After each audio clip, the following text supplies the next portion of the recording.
सोलापूर जिल्ह्याच्या राजकारणातून या घडीची सर्वात मोठी आणि खळबळजनक बातमी समोर आली आहे। सांगोल्याचे शेतकरी कामगार पक्षाचे आमदार बाबासाहेब देशमुख यांची भाजप जवळी कमालीची वाढली आहे।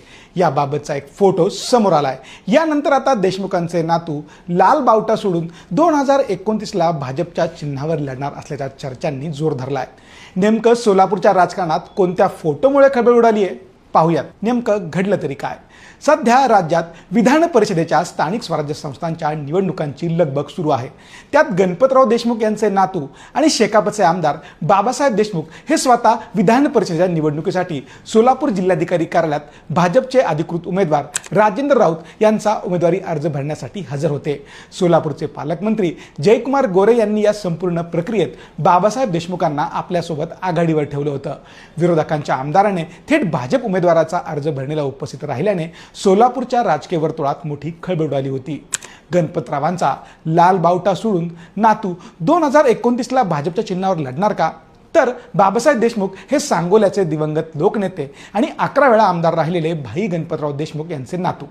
गणपतरावांनी आयुष्यभर शेकापाच्या माध्यमातून लाल बावटा हाती धरून डाव्या विचारसरणीचे आणि शेतकरी शेतमजुरांचे राजकारण केले। मात्र त्यांचे नातू बाबासाहेब देशमुख आता गणपतरावांचा हा वैचारिक वारसा बाजूला ठेवून 2029ची विधानसभा निवडणूक थेट भाजपच्या चिन्हावर लढणार का अशी विचारणा सांगोल्यातील जनता समोर आलेल्या फोटोमुळे करू लागली आहे। देशमुखांची भाजपशी जुनी छुपी जवळीक।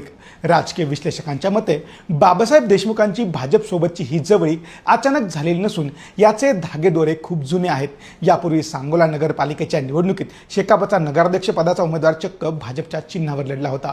एवढेच नाही तर 2024मध्ये आमदार म्हणून निवडून आल्यानंतर बाबासाहेब देशमुखांनी तातडीने मुंबईत जाऊन तत्कालीन उपमुख्यमंत्री देवेंद्र फडणवीस यांची भेट घेतली होती। तेव्हापासूनच ते भाजपचे छुपे समर्थक आमदार असल्याची चर्चा रंगली होती, ज्यावर राऊत यांच्या उमेदवारीवेळी हजेरीने शिक्कामोर्तब केलंय।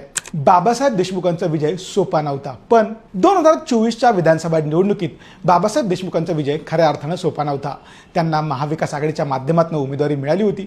विशेषतः राष्ट्रवादी काँग्रेस शरद पवार पक्षाचे सर्वेसर्वा शरद पवार यांनी स्वतः देशमुखांच्या उमेदवारीसाठी मोठा पुढाकार घेतला आणि सांगोल्यात आपली संपूर्ण ताकद पणाला लावली। मात्र आमदारकीची खुर्ची मिळताच बाबासाहेब देशमुख इतिहास आणि शरद पवारांचे उपकार विसरू पाहत असल्याच्या भावना महाविकास आघाडीच्या कार्यकर्त्यांमधून खऱ्या अर्थानं व्यक्त होत आहे। या उपस्थितीचे राजकीय परिणाम आहेत तरी काय?